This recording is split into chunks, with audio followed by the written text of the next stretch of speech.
much more self-aware than he lets on in public. Look, I get it. It doesn't matter who he is at a private dinner with a comedian. It matters who he is on the world stage.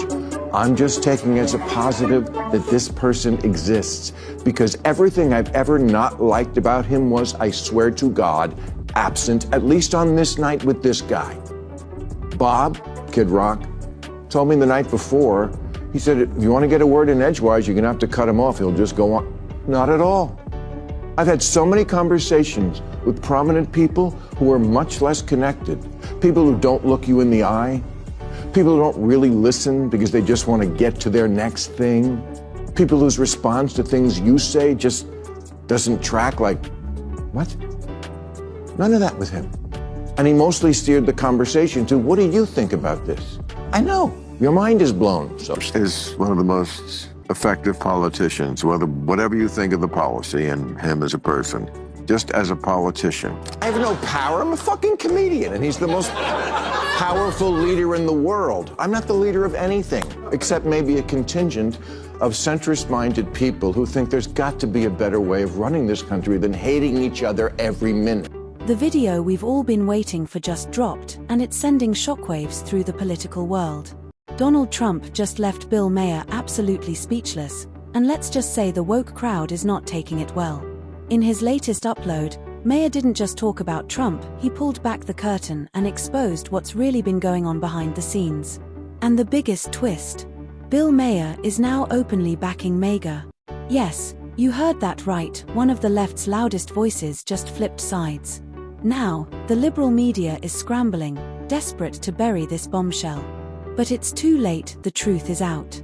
Stick around, because by the end of this video, don't be surprised if you're ready to join the movement yourself. So, meet up in person. Maybe it'll be different. Spoiler alert, it was. A lot of people told me they loved it, but not all. And we agreed. The people who don't even want us to talk, we don't like you. Don't talk, as opposed to what?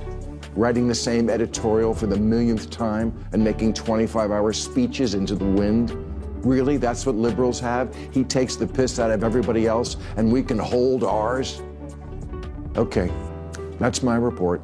You can hate me for it, but I'm not a liar. What I respect most about Trump is that he's been the same guy for over 40 years, blunt, unapologetic, and consistent.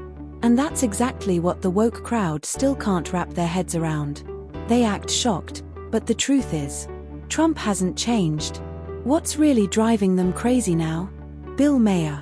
The fact that he, of all people, is shifting how millions see Trump, it's honestly hilarious. And just when you think it couldn't get any wilder, Trump takes Maher on a personal tour, straight into what he jokingly called the Hillary Clinton room. And before I left for the Capitol, I had my staff collect and print out this list of almost 60 different insulting epithets that the president has said about me.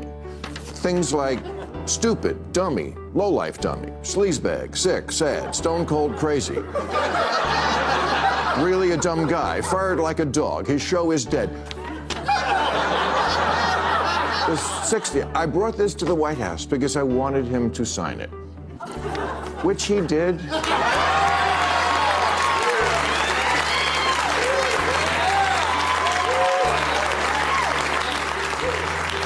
Which he did with good humor. And I know as I say that, millions of liberal sphincters just tightened.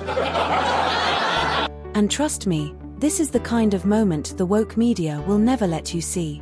Think about it, Trump didn't force anything, didn't twist anyone's arm, yet he completely changed Bill Maher's perspective. That speaks volumes.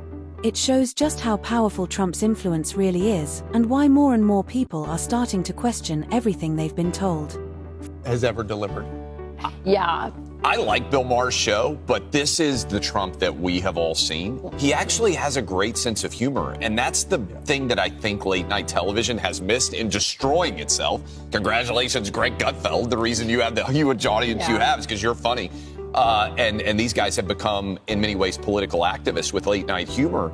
But, man, if they had leaned into Trump in a funny way, he will play it up. He actually has a great sense of humor. And I give credit to Bill Maher, whoever had the idea to print out all the insults. But that is Trump just signing it. And here's the other thing, guys. If Trump could have presented Bill Maher with all the insults that Bill Maher has made about him, and he gets over it. He doesn't hold grudges, which I think is probably the most unique thing about Trump. I mean, heck, his vice president said that he had Hitler tendencies, and now he's a heartbeat away. This is absolutely insane, and if it didn't hit you the first time, go back and watch it again. It makes one thing crystal clear: the mainstream media has been shaping the narrative all along by only showing you the negative side of Trump. I didn't forgive people, I'd have like no friends or something to that effect. You know, you're right about that. Yeah. The left has missed an opportunity in late night TV, but politicians on the left and even some on the right are missing the opportunity to learn. This is how politics is done. Be real. I mean, that's one of the things that Bill Maher talked about a lot in his sort of post recap of this meeting was the guy is very real. He said, I've been around Democrats and I agree with them in politics, and they are much harder to talk to. They look away. They're not really interested in what I have to say. I felt like Donald Trump was a real person. I could disagree with him. I could look him in the eye. We could have a real discussion. Here's another bit of Bill Maher sharing his experience from meeting Donald Trump at the White House. When I got there, that guy wasn't living there. Now, does Trump want respect? Of course. Who doesn't?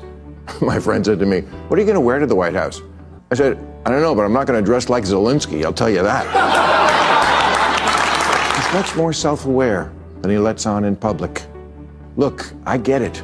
It doesn't matter who he is at a private dinner with a comedian. It matters who he is on the world stage. I'm just taking as a positive that this person exists, because everything I've ever not liked about him was, I swear to God, absent, at least on this night with this guy. I never felt I had to walk on eggshells around him. And honestly, I voted. What really stands out here is that character has nothing to do with being on the right or the left. The truth is, the left's been so consumed by fake narratives, they've completely lost touch with reality. They've traded honesty for headlines, and now it's all starting to backfire. Popular these days. It is. And it's also emblematic of the kind of deals he's making right now. Yeah. He gets on the phone with people. He knows how to connect. His, social intelligence, to me, is off the charts. I think that's true, Rachel. And also, authenticity destroys cancel culture. People have gotten used to who Trump is. And I think what Bill Maher saw is what the American public as a whole has come to see. You don't have to agree with the guy on everything, but he's not pretending to be something that he isn't. And that's what stood out to me. A lot of politicians, Obama, Hillary Clinton, actually pretend to be something they aren't. Remember, why did Bill Clinton get away with having an affair with an intern in the Oval Office? Because deep down, people were like, I can kind of see him doing that. Yeah. Right? I mean, it's not a good authenticity, but he was representative of what people thought. And I love this because it's destroying cancel culture. And Trump listens because he is interested in people. That's right. Which is a huge difference. And that's exactly what Bill Maher seemed to realize while spending time with Donald J. Trump. You could feel the shift, it was real. I've never seen Maher's audience respond like that, cheering for Trump's character. It was one of those rare moments where you start to think, maybe, just maybe, some on the left are finally waking up. One of the most revealing parts of the interview was when I hit Trump with a joke or pushed back on something, and he didn't flinch. No ego, no drama. Later at dinner, he was genuinely asking me about the nuclear situation in Iran, like, hey, I think you're a smart guy, I want your take. I told him, look, you obviously know more than I do, but I thought the Obama deal was worth seeing through. Iran destroyed 98% of their uranium, and they were 15 years from a bomb. He listened, no arguing, no lecturing, just real conversation. And that's what made this whole thing so powerful. Thanks for watching, and if you enjoyed this video, don't forget to like and subscribe. There's more truth coming your way.